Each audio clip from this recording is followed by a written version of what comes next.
একটা বিষয় যদি আপনি মারুফ ভাইয়ের কোনো উত্তর দিতে চান দেবেন। একটা বিষয় যেটা বলি, আজকে নিশ্চয় জানেন যে ছাত্রদল একটা আন্দোলন করছে নির্বাচন কমিশনের সামনে।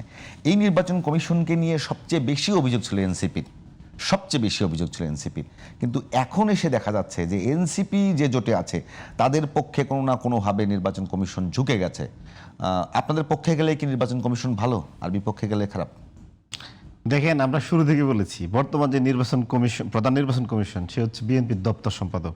কিভাবে এবং আপনার ইস্যুতে আমি বলছি, আপনাদের দেখেন আমি আপনাদের মার্কা ভালো জায়গা দিল, জামাত ইসলামের মার্কা ভালো জায়গা দিল, মানে হাত পাকা মার্কা ভালো জায়গা দিল, বিএনপির মার্কাটা খারাপ। এই জন্য আপনি বলতেছি, দেখেন শোনেন, যে ওনার যে নিয়োগটা এবং প্রধান নির্বাচন কমিশনের যে সিবিটা, এটা সাজেস্ট করেছে মূলত হচ্ছে বিএনপি, এই যে নাসিরউদ্দিনেরটা। কিন্তু এখন তো আপনারা দেখেন, এই যে এখনো দেখেন বিএনপির যে পরিমাণ ঋণ খেলাপি এবং দ্বৈত নাগরিকত্ব লোকজনকে মানে আপনার এক্সিট দিচ্ছে এবং ওদেরকে মানে পার পেয়ে দিচ্ছে, এটা তো আসলে উনি আইনসিদ্ধ কাজ করেন নাই।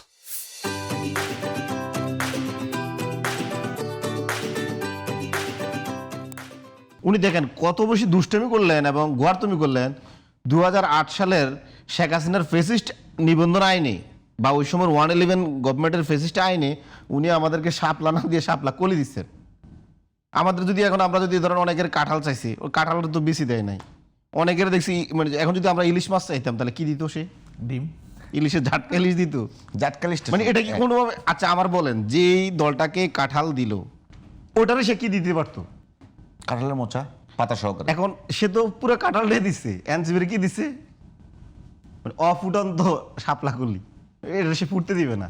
মানে এই যে তার গোয়ার্তেমি শুরু থেকে আমরা বলে আসছি, সে এখানে বিএনপির দিকে ঝুঁকে আছে। এখন যে দেখেন বিএনপির রাঘব বোয়ালরা যারা ঋণ খেলাফি এবং যারা হচ্ছে দ্বৈত নাগরিক, কিন্তু আব্দুল্লাহ আল মিন্টু, অনেকে বলতেছে তারেক রহমানও নাকি বিদেশের নাগরিক, ওনাদের ব্যাপারে কোনো বড় ধরনের আমরা দেখি না এমন ব্যবস্থা নিতে। তাহলে তো এটা আইন শাসন হচ্ছে না। আপনি যে ব্যবস্থা নিতে বলেন এটা কিন্তু না, আমরা তো কালকেও বলেছি, আজকেও বলেছি, আপনাদের এনসিপির পক্ষ থেকে যে কটা জায়গাতে আপিল করা হয়েছে সে বেশিরভাগ জায়গাতে আপনারা আমরা আপিল করতে করতে ক্লান্ত হয়ে গেছি। আপিল করে করে বসে আছি রায় দেওয়ার জন্য। সে চাচ্ছে আমরা কোনো মতো ঘুমায় যাই কিনা বা আমরা একটু দুর্বল হই কিনা, তখন সেগুলো পার পেয়ে দিবে। এই যে তার মানে একমুখী আচরণ, সারা দেশে তার প্রশাসন ঝুঁকে যাওয়া, এগুলো নিয়ে আমরা বারবার বলে আসছি। আজকে যে ছাত্রদল যেখানে এই যে ধরেন আপনার আন্দোলন নামে মব ডাক করছে, তারা তো এতদিন সবাই বললো যে সবাই মব করে, তাহলে ছাত্রদলকে বলতে হবে যে সংবিধানের ৬৬ অনুচ্ছেদ অনুযায়ী যারা বিদেশি নাগরিক, দ্বৈত নাগরিক, এই সংবিধানের এই ধারাটা তারা মানে না। দ্বৈত এই যে সংবিধানের ৬৬ অনুচ্ছেদ অনুযায়ী যারা বিদেশের নাগরিকত্ব গ্রহণ করেছে এরকম দ্বৈত নাগরিক, তারা প্রার্থী হতে পারবেন না, তার নাগরিকত্ব ত্যাগ করতে হবে। এখন আপনি নাগরিকত্ব ত্যাগও করবেন না, আবার সংবিধানও মানবেন না, আবার ইসির সামনে গিয়ে আপনি আন্দোলন করবেন, যেটাকে আবার মব বলা যাবে না। আর আমরা যখন কোনো গণতান্ত্রিক আন্দোলন করি, আওয়ামী লীগের বিরুদ্ধে আন্দোলন করি, তখন হয়ে যায় আমরা মব করি। আপনারা আজকে কি করছেন? আপনারা সাস্ট ইউনিভার্সিটি মানে সাস্টের ছাত্র সংসদ ইলেকশন বন্ধের জন্য আন্দোলন করছেন, লজ্জাটা বিএনপির জন্য, ছাত্র দলের জন্য। 2001 সালে বিএনপি ক্ষমতা আসার পরে এই দেশে ছাত্র সংসদ ইলেকশনের তারা কবর পাঠাই দিচ্ছেন, তারা আর এগুলো করতে দেন নাই, ছাত্রদের অধিকার হরণ করেছেন। এখন প্রকাশ্য দিবালোকে তারা ছাত্র সংসদ ইলেকশনের বিরুদ্ধে যাচ্ছেন, তারা ইসির সামনে সংবিধান বিরোধী কাজ করছেন, সংবিধানের একটা ধারাকে তারা ভায়োলেশন করছেন। তো এই যে তাদের অবস্থান এবং ইসি এগুলোকে সহ্য করছে। আজকে যদি অন্য কোনো দল যাইতো এতক্ষণ লাঠিচার্জ করে তারাই দেওয়া হইতো। তারা দেখেন আপনার অনেক বছর না, আমরা তো অফিসিয়ালি গেছি, স্মারকলিপি দিছি, আমরা তো এভাবে ঘেরাও করি নাই, মব করি নাই। এখন আমরা অনেকবার বলছি, তাকে বলছি, সে কি দেখেন জাতীয় পার্টি, আমরা তাকে বললাম যে জাতীয় পার্টির ফেসিস্ট 14 দল ফেসিস্ট, তাদেরকে সুযোগ দেওয়া হবে না। সে গোয়ার্তমি করে তাদেরকে সুযোগ দিল। এগুলো তো জাতীয় পার্টিকে সুযোগ দেওয়ার কারণ কি? জাতীয় পার্টি নিষিদ্ধের জন্য যখন আমরা আন্দোলন করছি বিএনপি বাধা দিছে, সুতরাং বিএনপিকে খুশি করার জন্য সে কিন্তু জাতীয় পার্টিকে নির্বাচনে মানে অংশগ্রহণ করাইছে। এখন তো ধরেন আওয়ামী লীগ, বিএনপি, জাতীয় পার্টি, পুরাতন ইস্টাবলিশমেন্ট ইন্ডিয়া, এটা তো একটা চমৎকার জোট হয়ে গেছে। বিএনপিকে তো এখন বলা যায় বিএনপির আওয়ামী লীগের যে কেমিস্ট্রি, এটা কি বলা যায় এখন বিএনপি লীগ, পুরোপুরি বিএনপি নাই। আপনারা সে বিএনপির সঙ্গে জোট করতে গিয়েছিলেন? আমরা তো বিএনপির সাথে চাইছিলাম যে বিএনপির সাথে আমাদের যাত্রাটা হোক, আমরা আগে ফেসিবাদকে নির্মূল করি। বাংলাদেশকে স্টেবল করি, কিন্তু বিএনপি তো আসলে আদর্শিকভাবে বিএনপি সংস্কারের বিরুদ্ধে যাচ্ছে। আপনি চাইলেও বিএনপির সাথে যাইতে পারবেন না। আমি আপনার একটা উদাহরণ দিই, দেখেন বিএনপি তৃণমূলে না ভোটের পক্ষে ক্যাম্পেইন করছে, আর জুলাইয়ের গর্ভ থেকে জন্ম নেয় একটা পলিটিক্যাল পার্টি, সে কি বিএনপির সাথে অ্যালাই করলে না ভোটে ক্যাম্পেইন করতে পারতো?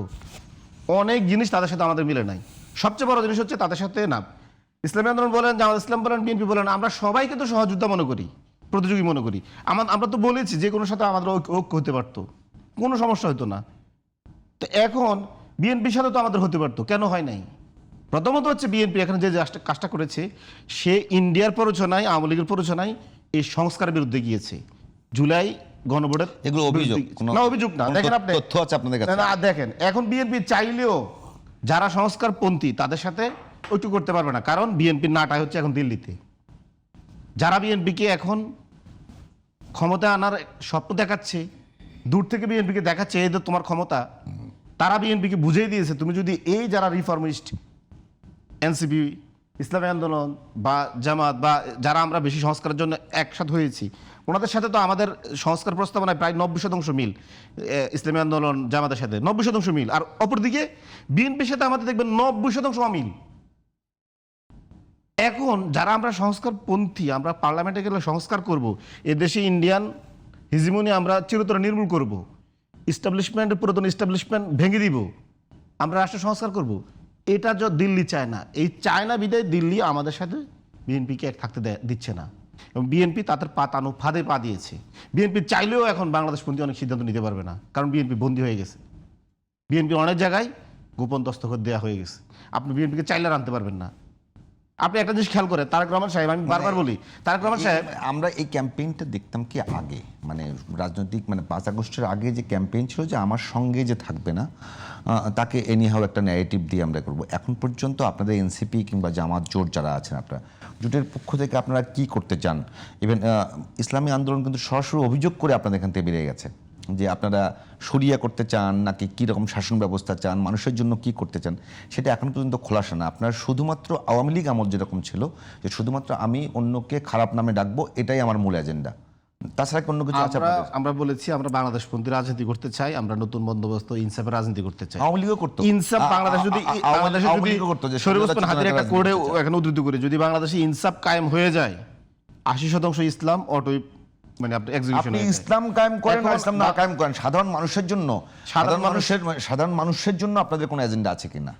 আমি যেটা বলছি, সাধারণ মানুষের জন্য যে এজেন্ডা দরকার, আমি সেই জায়গাটা আছে কিনা যে মানুষ তার একদম মৌলিক চাহিদা পূরণ করবার জন্য, মানুষ যে নিরাপত্তা চায় সেগুলোর ব্যাপারে আপনার রাজনৈতিক ডিবেট একেবারেই কম।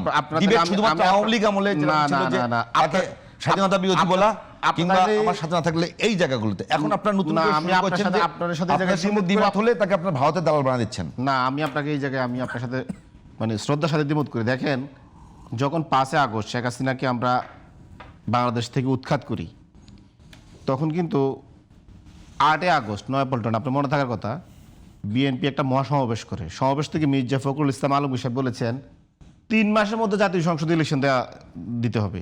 তখন তো আমরা পলিটিক্যাল পার্টি না, ইসলামী আন্দোলন পলিটিক্যাল পার্টি, জামাত ইসলাম পলিটিক্যাল পার্টি, বরং বিএনপির সমমানের এরকম 63টা পলিটিক্যাল পার্টি, রেজিস্টার্ড আনরেজিস্টার্ড, কেউ কিন্তু দ্বিমত করে নাই যে ইলেকশনটা 3 মাসে হওয়া উচিত না, আরো কিছুদিন সময় যাওয়া উচিত। সবাই চুপচাপ ছিল, মৌনসম্মতি ছিল। একমাত্র আমরাই বলেছি শুধুমাত্র একটা নির্বাচনের জন্য, ক্ষমতা হস্তান্তরের জন্য 2000 ছাত্র জনতা জীবন দেয় নাই। আপনি মানে আজকে পর্যন্ত 5 আগস্ট থেকে আজকে পর্যন্ত যতটুকু সংস্কার আলাপ, আয়োজন এবং দর কষাকষি যা দেখতেছেন, এগুলো সবকিছু হচ্ছে এই তরুণ প্রজন্মের, বিশেষ করে আমরা এনসিপির। শুধু আমরা এনসিপির না, আরো অনেক জুলাই যোদ্ধা রয়েছে যারা আমাদের এনসিপিতে আসে নাই। এটা কিন্তু আপনি যদি আপনি দেখেন, আপনার তো মনে থাকার কথা, ওই 3 মাসের ইলেকশনটা কিন্তু আমরাই কিন্তু বলছি না এই সংস্কারটুকু হবে। এই সংস্কারটুকু কতটুকু হয়েছে আপনি দেখেন। আমরা নতুন সংবিধান হয়তো একদম বাতিল করতে পারি না, কিন্তু সংবিধানের অনেক অংশে আমরা হাত দিয়েছি। আমরা প্রধানমন্ত্রীর ক্ষমতা কমানোর চেষ্টা করেছি, এগুলো প্রস্তাবনায় আছে। আমরা একটু উচ্চ কক্ষের আলাপ দিছি না। আমরা সাংবিধানিক প্রতিষ্ঠানগুলোতে প্রধানমন্ত্রীর পকেটস্থ লোক নিয়োগ দেওয়ার এই রাস্তাটা বন্ধ করতে চাচ্ছি। আমরা সরকারি দল বিরোধী দলের একটা পার্লামেন্টারি, মানে একটা ব্যালেন্স পার্লামেন্ট চাচ্ছি। আমরা দল প্রধান এবং সরকার প্রধান একই ব্যক্তি হতে পারবেন না, এই জিনিসগুলো আমরা করেছি। আমরা যদি এগুলোর জন্য না ফাইট করতাম, তাহলে 3 মাসে তো ইসলামী আন্দোলন বলেন, জামাত বলেন, কেউ তো তার বিএনপি ঠেকাতে পারে না। বিএনপিও তো একমত। একমত হয় নাই, তাকে আমরা বাধ্য করছি। সংবাদ সম্মেলনটা বলছে এটা তো তার হচ্ছে যখন দেখছে তার রাজনীতি নাই হয়ে যাচ্ছে, জনগণ পালস তার বিপক্ষে, জনগণ সংস্কার চাচ্ছে, জনগণের কণ্ঠের সাথে আমাদের কণ্ঠ মিলে যাচ্ছে, বা আমরা যে কথাগুলো বলছি জনগণের পক্ষে যাচ্ছে। এই যে আপনি বললেন জনগণের জন্য, এই সব কিছু তো আমরা জনগণের জন্যই করেছি। আমরা কি আরো রাজ পরিবার চাই, শেখ মুজিবের পরিবার চাই? এখন তো বিএনপি দেখেন, বিএনপি তো হয়ে গেছে এখন একটি পারিবারিক প্রাইভেট লিমিটেড কোম্পানি। আপনার যে জোট, এখানে BNP যাদের দেখেন- সঙ্গে আপনারা যাদের সঙ্গে জোট করছেন তাদের যে রাজনৈতিক দলগুলো আছে তাদের বেশিরভাগই তো রাজ পরিবারের মতোই। যদি ওনাদের দল বলি, আচ্ছা, আমার কি ইয়েকে বলার বলেন। সুযোগ হবে? আপনি বলবেন, আপনি পরে বলবেন। রাজ পরিবারের মতোই, পীররা পীরের সন্তান ছাড়া পীর হতে পারে না।